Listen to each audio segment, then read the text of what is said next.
Puxa, que louvor maravilhoso. A gente estava ali curtindo, louvando junto. É abençoador. A gente passa a nossa semana correndo, fazendo tanta coisa, lidando com tanta coisa, resolvendo tanto problema. E aí você tira um tempo com Deus, né? Além do tempo que a gente tira todos os dias normalmente, que a gente precisa desse tempo. E aí você fala assim, cara, acho que onde eu ia estar mais esgotado fisicamente, que é a sexta-feira, eu estou lá, firme e forte. Vou ouvir a palavra, vou louvar o Senhor. E aí a gente faz isso, a gente estica um pouco o culto, normalmente ele tem 1 horinha, a gente faz o culto toda semana assim, e a gente faz uma mini vigília, um tempinho a mais de oração, de louvor, para a gente poder estar mais próximos de Deus. Para você que está em casa, né, toda essa que vocês estão assistindo, vem aqui da parte do pessoal das câmeras, né, que está sempre aqui, ponta firme com a gente. Desse lado aqui está a Laís, ó, hoje mais bonita do que nunca, né, ó. Tá lá juntinho, linda demais ela. Então assim, esse culto não é feito pela mão de uma pessoa, e sim o conduzir de Deus e o agir de Deus, tocando o coração de cada pessoa que tem se voluntariado, tem disposto aqui. Tem gente que chega tarde para já começar a organizar as coisas, tem gente que sai do trabalho correndo. Então muito obrigado a todos vocês que ajudam a fazer esse culto acontecer, e muito obrigado você que sai da sua casa numa noite não tão fria curitibana como estava os outros dias, mas vem para cá para a gente ter esse tempinho pertinho um do outro, não é verdade? Tá junto pela telinha é muito gostoso, acompanhar pela internet, mas a comunhão próxima é maravilhosa, né? Poder olhar olho no olho, dar aquele abraço depois do culto, sempre é muito bom. Mas vamos lá, a gente tem que continuar a vigília, a gente tem mais louvor à frente, mas eu nunca preparo o que eu vou pregar no dia. Eu sempre vou escrevendo coisas que eu vou vivendo com Deus. E eu vou guardando no meu bloco de nota. E eu vou colocando. E esses tempos com Deus são broncas que eu levo de Deus, chamadas que Deus me dá, conversas que eu tenho com pessoas que Deus usa elas na minha vida. E uma dessas conversas, Deus falou algo precioso comigo, que lá está em Mateus 16. Se você tiver com a sua Bíblia, quiser deixar aberto em Mateus capítulo 16, a gente vai dar uma olhadinha rápida e vai ver que Deus tem coisas tremendas em cada pedacinho da palavra dele. Mas antes de compartilhar a palavra, eu queria orar com vocês. Sei que a gente já orou por vários motivos, mas em especial eu queria orar aqui pela vida de vocês e pelo tempo que a gente vai ter agora na presença dele. Senhor Jesus, obrigado, Pai.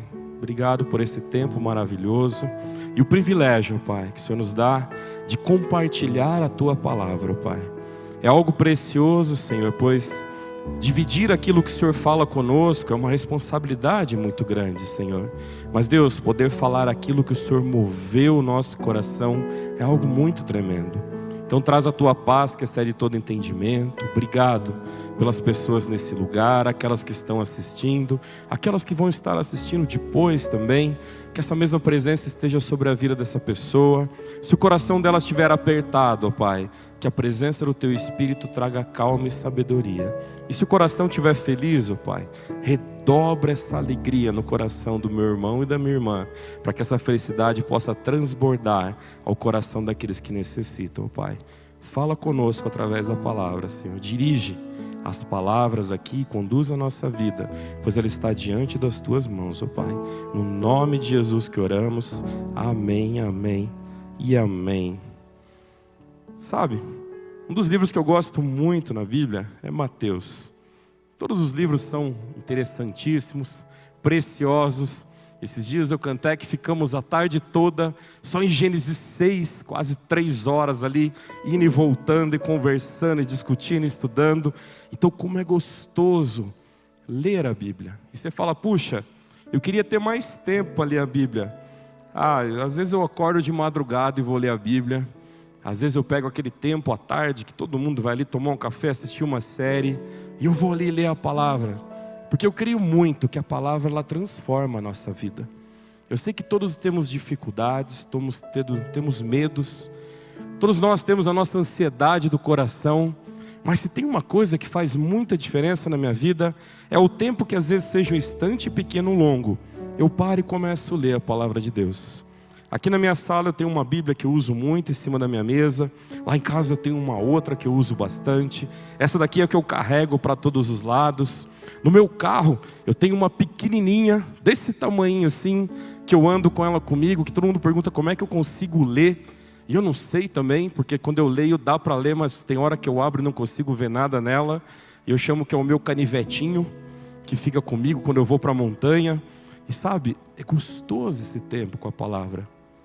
Por quê? Porque Deus fala com você. E isso é transformador. Aqui no capítulo 16 de Mateus, a gente vai ver que tem uma narrativa belíssima de como podemos aprender com Jesus. Do versículo 1 ao 5, a gente vê que Jesus é confrontado pelos saduceus e os fariseus. E eles querem que ele faça o quê? Que ele dê um sinal, uma prova de um milagre. Sabe, muita gente caminhava com Jesus. Tinha os discípulos que caminhavam com ele. A gente tinha discípulos que andavam com ele, como vemos na Bíblia. Tínhamos mais 70 discípulos, como vemos em Lucas 10. Outros que caminhavam, e saduceus e fariseus. Por quê? Porque coisas aconteciam por onde Jesus passava. O mover de Jesus era algo transformador.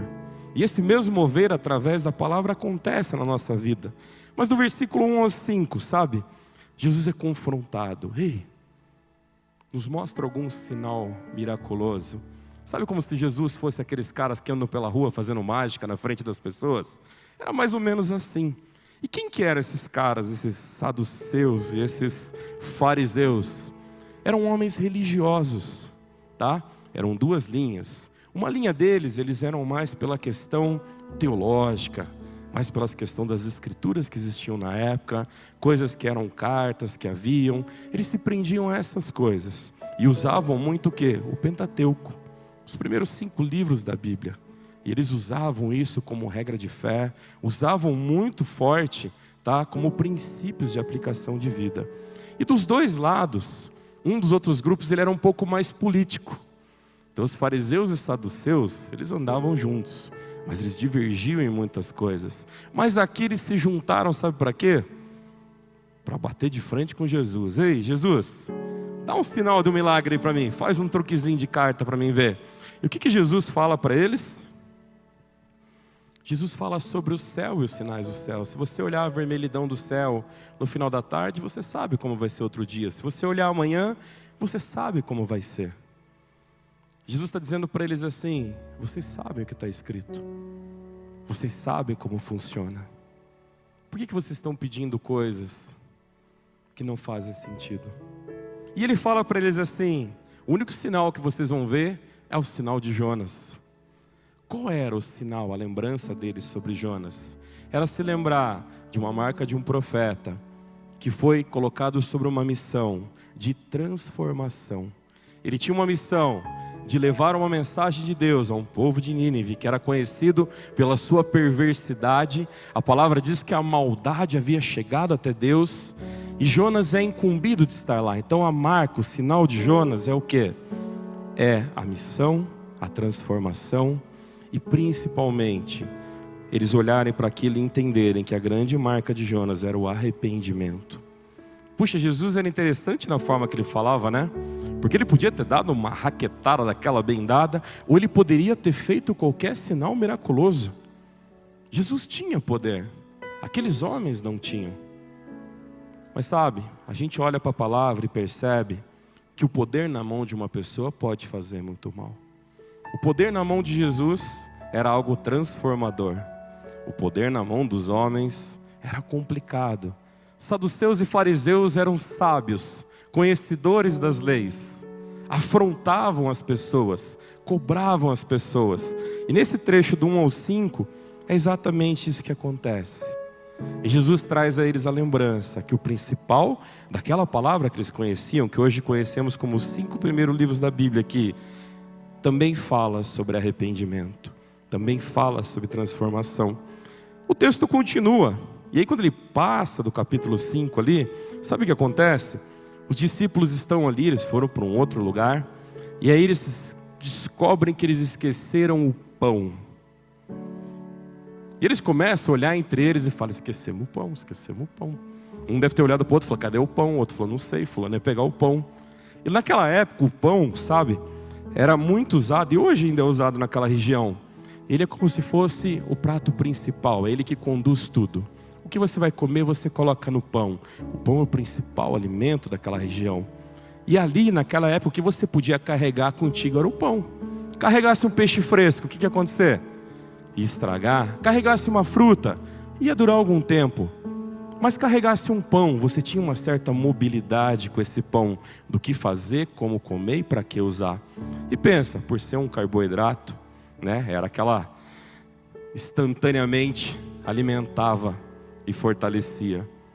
Ali os discípulos começam a olhar para Jesus e falam: e o pão? E o pão? Não sei, e o pão? Cadê o pão? Pedro, cadê o pão, Pedro? Não sei, Simão, cadê o Pedro? Fulano, cadê o Pedro? E assim um vai, né? Cadê o pão? Cadê o pão? Cadê o pão? Até que Jesus fala: ei, estão preocupados com o pão por quê? Vocês não se lembram o que eu fiz lá quando não tinha comida? Vocês não se lembram da outra vez que faltou o pão também? O pão não é o problema. Eu estou falando para vocês, toma cuidado com os saduceus e os fariseus. Cuidado com o fermento deles. Aí os caras ficaram: fermento? Peraí, então ele está falando para não pegar o fermento deles, para não fazer o pão com eles, que não era... E começa a gerar aquela confusão entre eles até, né? Ele está falando do quê? E Jesus chega e fala assim: eu estou falando sobre conhecimento. Cuidado com aquilo que se expande através do conhecimento dos saduceus e dos fariseus, porque é só volume. Continua sendo pão e a mesma coisa. Se a gente olhar esses dois trechos, Mateus 16 já se torna incrível, né? Mas olha, continua, e lá no versículo 13, né, Jesus pergunta aos seus discípulos, e aí eles estão num lugar muito legal. Eu tive o privilégio de ir nesse lugar. E quando você chega bem ao norte do mar da Galileia, é muito interessante. Ali você está sentido ao Monte Hermon, onde coisas tremendas aconteceram. Ali é a divisa da Síria. São tantas coisas lindas. Mas ali também a gente vê parte da nascente do Rio Jordão. E é uma água muito clara. Muito. Igual uma água mineral dessa da garrafinha. E sabe, é uma água fria porque ela escorre dos montes. E a gente vê que tem muito peixe. E tem um peixe chamado truta. Já viram truta? É um peixe muito saboroso e é um rio riquíssimo de trutas. É um dos lugares mais lindos que eu já fui na minha vida. Ali é um lugar que não foi preparado para isso. É um lugar onde tem várias oliveiras, tem vários carvalhos. E nossa, olhar toda a beleza daquele lugar fez eu olhar para uma rocha, um monte que havia. Jesus estava naquele lugar com os discípulos. E ali havia um buraco, uma fenda nessa rocha, que eles chamavam de boca do inferno. Sabe por quê? Quando você começa a ir por todo esse lado aqui do Mar da Galileia, até chegar nesse ponto, tudo é muito judaizante. Eram sinagogas, tudo era judeu. Mas a partir daqui, a gente vai andando e vai vir Cafarnaum. E aqui vai vir Betsaida, Corazim, Gadara, cidade do Gadareno. E assim vai terminando. Se você olhar o texto, esse do Gadareno, ele vai falar que os espíritos entraram onde? Nos porcos. Mas judeu não come carne de porco. Então por que eles criavam porcos naquele lugar? É porque desse lado aqui para cá, as pessoas iam deixando cada vez mais distante o judaísmo. Então a pessoa falava assim: é muito longe. A sinagoga para mim lá na época eu tenho que ir. Puxa, cara, tá mais longe. Vou fazer minha sinagoga aqui, vou montar meu lugarzinho aqui. E nesse lugar onde tem essa rocha gigantesca e esse buraco imenso, as pessoas começaram a fazer buracos na rocha e colocar os seus próprios deuses. Tem todos os buracos lá, terremotos já derrubaram um pouco o lugar, mas naqueles buracos é colocado assim: puxa, eu passei muita necessidade. E sabe, o João, o pescador, foi o cara que levava peixe na minha casa. Poxa, Deus é Deus, mas João foi um cara legal. Vou fazer um João e colocar aqui nessa rocha. É um lugar lindo. E ali por tradição foram criando o quê? Mini templos pagãos. Cada um adorava o seu próprio Deus e aquilo que queria. Aqui onde Jesus está, em Mateus 16, é exatamente esse lugar. E olha que interessante. Ele olha para os seus discípulos e fala assim: quem é o Filho do Homem para os homens? Olha que interessante. quem é o Filho do Homem? Ele fala assim, puxa, quem dizes que eu sou? E eles falaram assim, dizem que tu és João Batista, dizem que tu és Elias, dizem que tu és Jeremias, dizem que tu és algum dos profetas ali do passado. E ele fala assim, e para vocês, quem eu sou? Para os outros, sabemos o que falam, mas e para vocês que estão aqui pertinho comigo? E é muito interessante, porque Pedro enche o peito, diz assim no texto, e fala, tu és o Cristo, o Filho do Deus vivo. Pedro para e diz, o texto traz isso, e a Bíblia é interessante quando ela traz detalhes, porque pensa como ela foi escrita. Quando entra detalhes de que ele encheu o peito, é porque foi uma cena muito forte. E ele olha na frente de todos os discípulos e fala, tu és o Cristo, tu és o Filho do Deus vivo. E Jesus fala o que para ele? Jesus olha para ele e fala assim, você é feliz, porque isso não foi revelado por carne ou por sangue, ou seja, não foi revelado por homens, mas por meu Pai que está nos céus.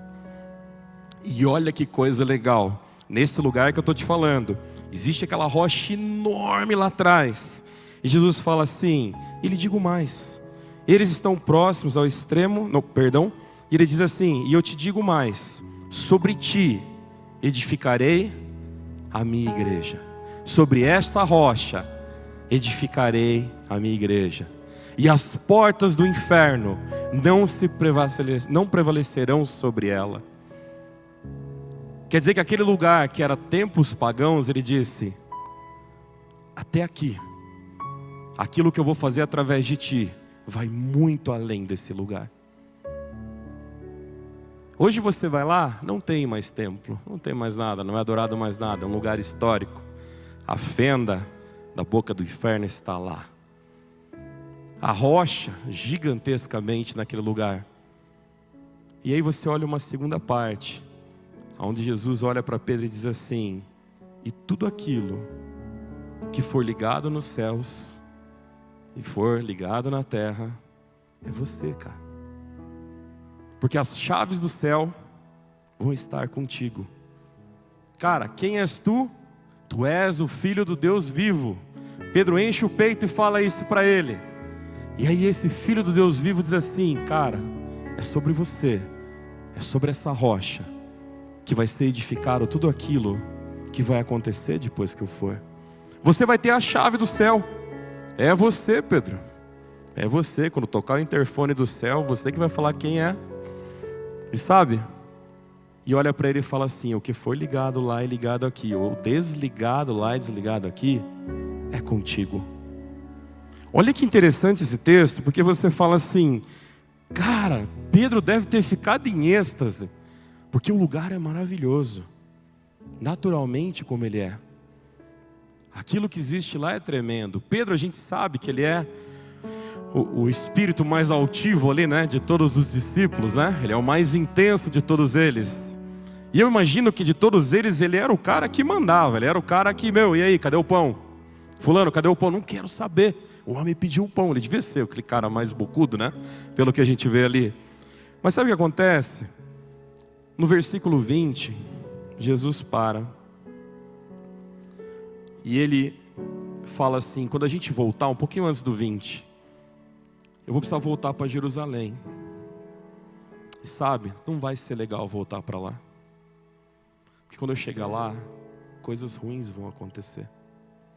Quando eu chegar naquele lugar, algo muito ruim vai acontecer. E aí esse mesmo Pedro fala assim, nunca. E diz que ele chama Jesus de canto e ele repreende Jesus.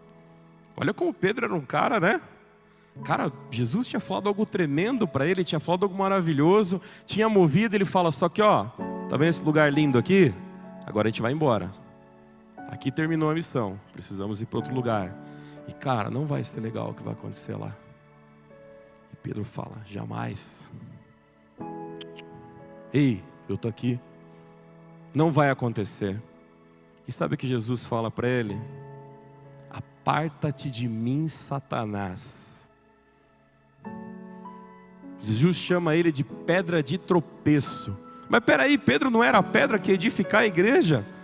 Pedro não era o cara que era feliz porque viu, em poucos instantes, aquela soberba toda de Pedro deve ter tomado lugar, algo que ele olhou, peraí, mas eu sou a pedra, eu sou Satanás, eu sou a bênção, eu sou a pedra de tropeço, quem que eu sou no meio de tudo isso?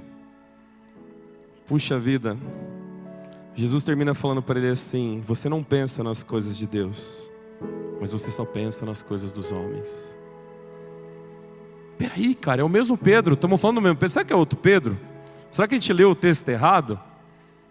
Será que pula, a carta se perdeu uma parte, outra parte em Mateus seguiu diferente? Não, cara, é o mesmo Pedro. Eu falo isso para você por quê? Porque a partir daqui, o versículo 24, ele vai falar algo muito tremendo para a gente. E aí a gente vai entender essas três partes divididas no texto de Mateus 16. Ele continua dizendo no versículo 24, então Jesus disse aos seus discípulos, se alguém quiser acompanhar-me, pensa, eles iam sair dali para coisas ruins que iam acontecer. Negue-se a si mesmo, tome a sua cruz e siga-me, pois quem quiser salvar a sua vida, a perderá, mas quem perder a vida por minha causa, encontrará. Pois que adianta o homem ganhar o mundo inteiro e perder a sua alma? Ou que o homem poderá dar em troca da sua alma? Pois o Filho do Homem virá na glória do seu Pai, com os seus anjos, então recompensará a cada um de acordo com o que tenha feito. Garanto-lhes que alguns dos que aqui se acham não experimentarão a morte antes de verem o Filho do Homem vindo do reino dos céus. Essa parte final do capítulo 16, ela tem uma ênfase muito importante. Porque eu fico imaginando, lendo todo esse capítulo.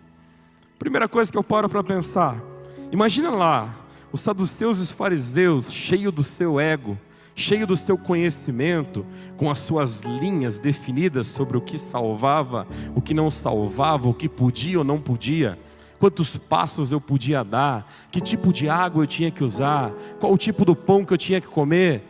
Imagina eles confrontarem Jesus e acontecer o quê? Jesus fala, ei cara, se preocupa com arrependimento e com a transformação. Se preocupa em ficar vendo milagre e medindo o milagre dos outros não. Vocês são conhecedores, para de bobeira. Vocês querem ver sinal? Sinal vocês já estão lendo. Se cumprir vocês já estão vendo. Aí eu fico imaginando, sabe, os discípulos que esqueceram o pão. E um jogando para o outro, cadê o pão, cadê o pão? E de repente Jesus fala assim, tão preocupado com o que? Com o pão? Vocês não sabem quem eu sou? Vocês estão preocupados com quem que tinha que ter trazido o pão, negado? Cuidado com o fermento dos fariseus e saduceus. Cuidado com aquilo que você deixa que está à sua volta te contaminar. Porque se nesse momento vocês estão preocupados com o pão, ou agradar algo com o pão, ei, confia naquilo que eu digo para vocês. E sabe, quando a gente lê a palavra e confia na palavra, a gente começa a ter mais fé. Porque a gente confia muito no que as pessoas falam. A gente às vezes precisa, né, de um guru. A gente precisa de alguém que dê uma resposta. E aí, peraí cara, o que Jesus tem para minha vida está aqui.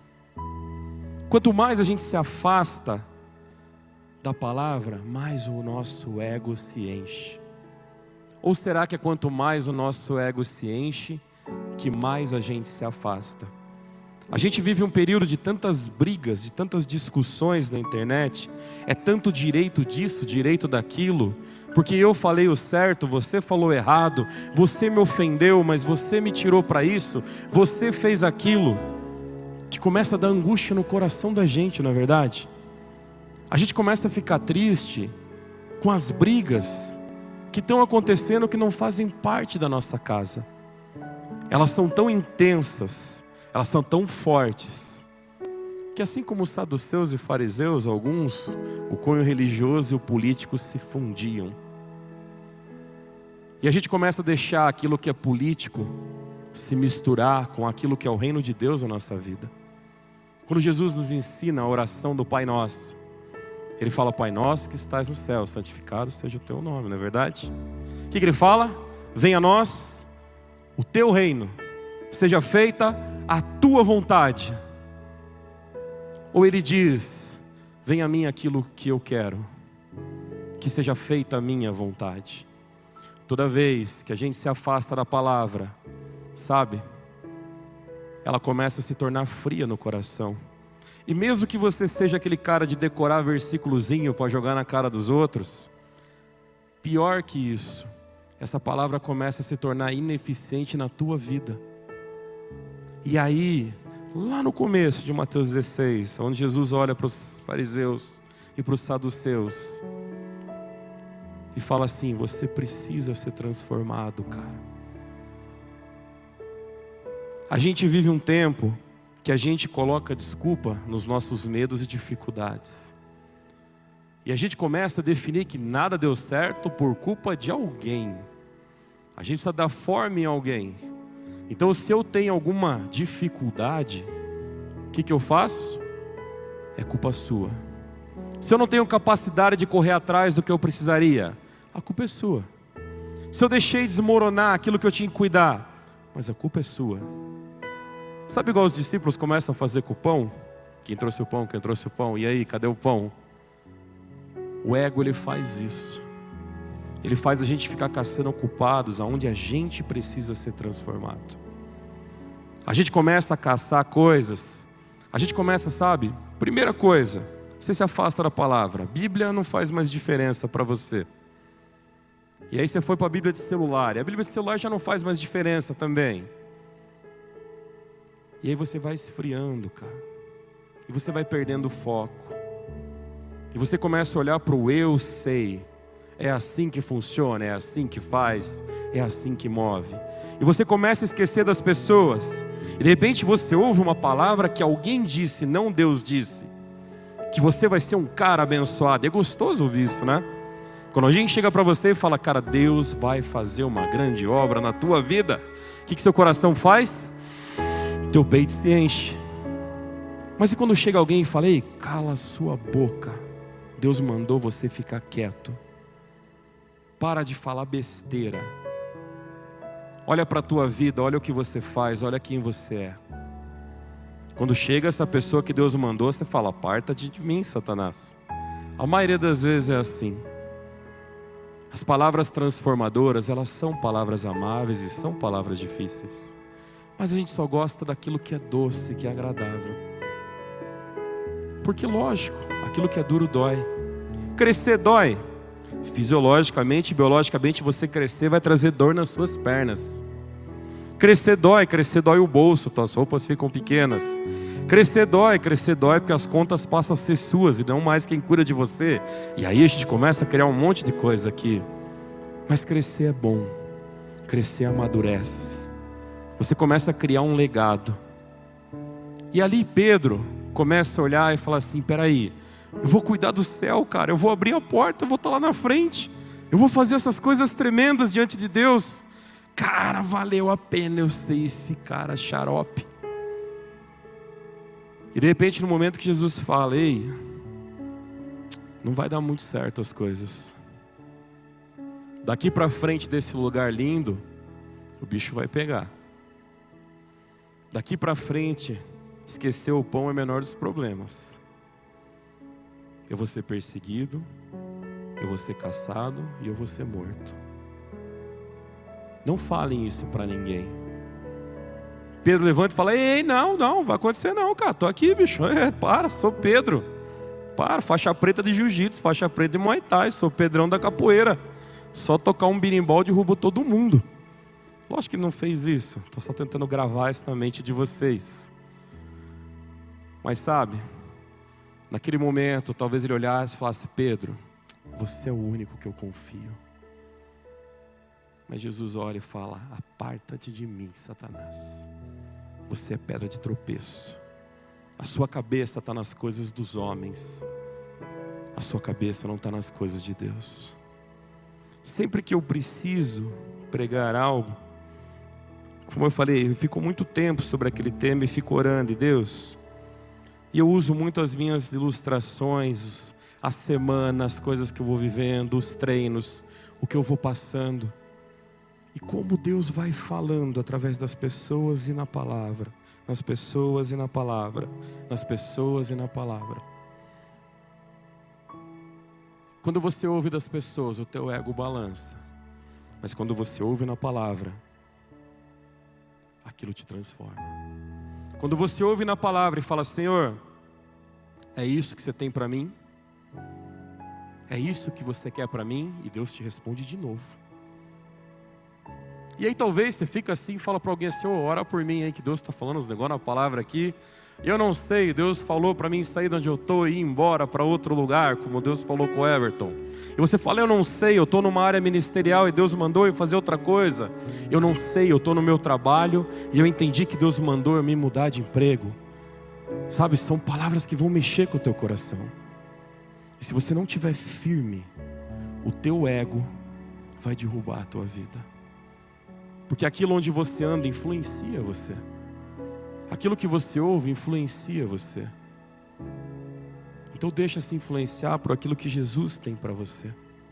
Crie o hábito de ler a palavra. Meu dia é muito corrido, minha vida é muito corrida. Cara, arruma um tempinho, vai te fazer bem.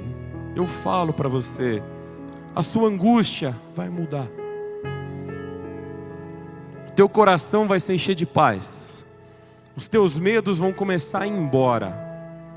As coisas erradas da tua vida vão começar a confrontar você. Porque se você está naquele ponto que as coisas erradas não te confrontam mais, então você está muito longe da palavra, cara. Você está deixando musiquinha falar com você, e aí você está muito longe. A placa do caminhão está fazendo você chorar. Cara, que mensagem tremenda a placa desse caminhão. Cara, você está muito longe daqui, velho. Mas que bom que ainda aquilo mexeu com você.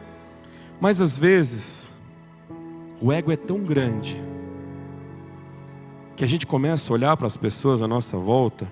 E aí eu aproveito aqui os professores de arte marcial que estão aqui comigo.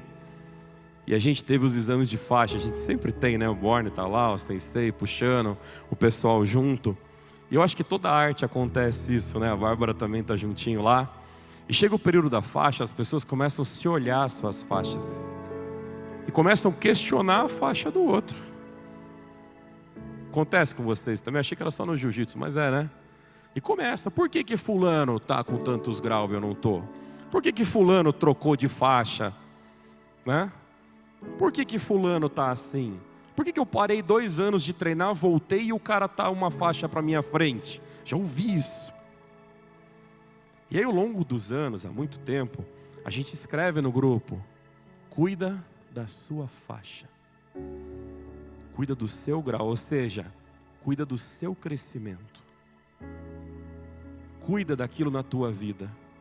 A pior coisa que tem é o fofoqueiro. O fofoqueiro é o que cuida da vida de todo mundo, né? E pior de tudo é o homem fofoqueiro. Aí é mais xarope ainda, né? É mais ridículo ainda. E sabe, quantas vezes nós temos os fofoqueiros de faixa, né, Fábio? Aqueles que questionam o grau da espiritualidade de todo mundo. Ou aquele que se acha o mais graduado de todos espiritualmente. Sabe por quê? Porque começou a entender o que é a palavra. Porque começou a buscar a palavra. Ou porque já viveu tanta besteira na vida, que acha que a sua história de vida, a sua experiência serve como Jesus. E o cara começa a falar: eu sou Jesus, cara. Eu sou Jesus. Sabe? Ou eu sou o Pedro que anda do lado de Jesus. Jesus vai te dar 1 grau a mais na faixa. Sabe? Ou você está fazendo devocional, opa, 1 grau a mais na tua faixa espiritual. Começou a ler a Bíblia, 1 grau a mais na faixa. Ah, você é o fofoqueirinho, né? Opa, tira 1 grau da tua faixa. Cuida da sua vida. Cuida da sua faixa. Cuida como você está diante de Deus. Porque às vezes você ouvir Jesus falando coisas tremendas para a tua vida. E Ele vai dizer onde vai te levar, o que Ele vai fazer, o que Ele vai mover, o que Ele vai construir através de você. Mas o teu ego, quando você chegar e for chamar a atenção de Jesus, Ele vai dizer para você: afasta-te de mim, Satanás. Porque você é pedra de tropeço na vida das pessoas. Porque a sua língua corrompe a vida das pessoas. Porque a sua maldade afasta as pessoas da minha presença. Porque aquilo que você está fazendo em meu nome não tem nada a ver com aquilo que eu digo na minha palavra. O ego precisa ser cuidado. E eu falo, não cuida do ego dos outros. Olha para a tua faixa. Faixa na arte marcial não significa ego. Significa a sua história, a sua conquista. Uma faixa preta, ela é o começo, né? É o princípio. É onde você começou a entender o negócio, né, Borne? Onde parece que começou a fazer sentido. Parece que você abriu o Gênesis e falou, opa, é aqui que começa o negócio. Mas ei, faça da sua história algo tremendo diante de Deus. Não faça da sua história o teu ego. Não faça da sua história uma pedra de tropeço na vida das pessoas. Existem coisas que Deus tem para você e para você. Existem coisas que Deus quer para a sua vida e é para a sua vida. Existem coisas que Deus quer transformar em você. Em você. Não é apontando para os outros que isso vai mudar.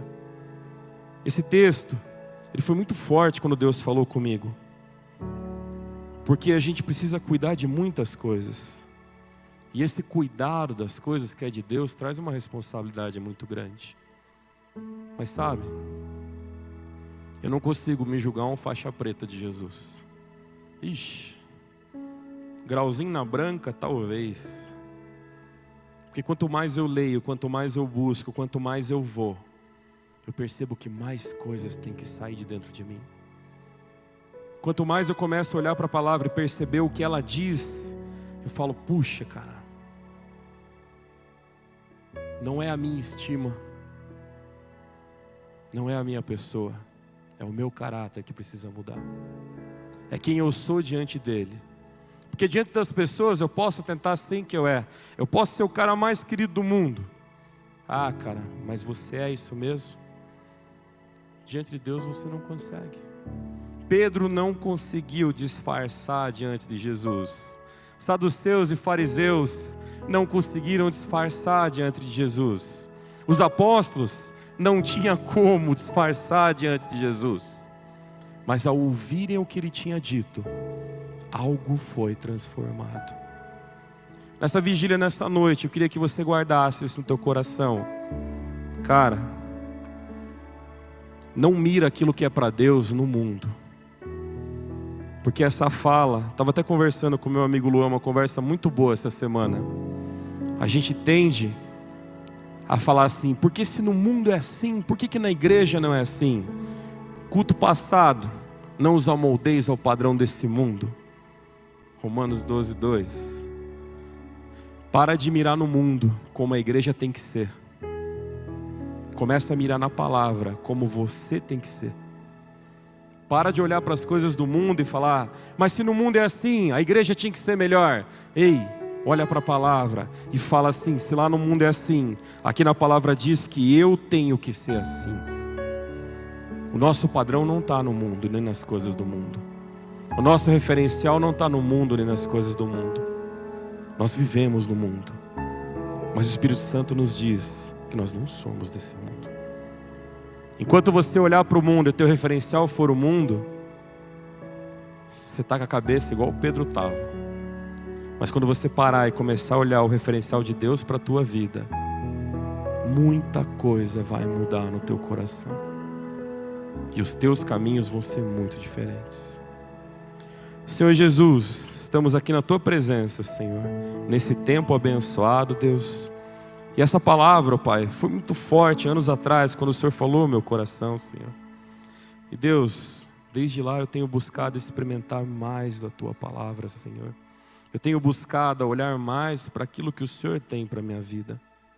E Deus, existem coisas belas que o Senhor criou nesse mundo, que nós contemplamos e admiramos. Mas o referencial da minha vida vem de Ti, Senhor. O que eu te peço com todo amor e carinho, Pai, por cada pessoa nesse lugar, é que Teu Espírito Santo traga isso ao coração deles, ó Pai. Que eles possam entender, ó Pai, a preciosidade de ter uma Bíblia nas mãos, ó Pai. Que eles possam entender, ó Pai, o quão é maravilhoso, ó Pai, mexer em folha por folha. Por mais que foi um livro impresso por homens aqui, existe uma editora na capa, mas o conteúdo que está ali é vivo, é eficaz, Senhor. Quantas vezes, Senhor, é o ego que destrui ministério, que destrói amizades, que destrói igrejas, Senhor.